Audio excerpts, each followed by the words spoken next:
आज आहोंना बनवायची होती चिकनची भाजी, पण आमचं मिक्सर झालं होतं खराब. त्यामुळे यांनी हे रेडीमेड वाटण आणलं होतं. तर त्याच्यामध्ये थोडंसं पाणी टाकून घेतलं आणि त्याचं अशी पेस्ट बनवून घेतली. त्यानंतर कुकरमध्ये तेल टाकून घेतलं. त्याच्यामध्ये जो मसाला होता रेडीमेड, तो मसाला टाकून घेतला. नंतर तेलामध्ये छान तेल सुटेपर्यंत परतवून घेतला. नंतर त्यामध्ये जे घरगुती मसाले होते, लाल तिखट, हळद आणि चिकन मसाला हे सगळं टाकून घेतलं आणि नंतर त्यामध्ये शिजवून घेतलेलं चिकन टाकलं.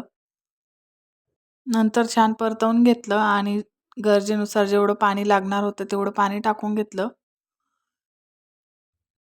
चवीनुसार मीठ टाकून घेतलं आणि कोथिंबीर टाकून इथं भाजी बनवून रेडी होती. त्यानंतर सगळ्यांनी जेवायला घेतलं आणि बघू शकता भाजी किती छान झाली होती. तरी पण छान आली होती.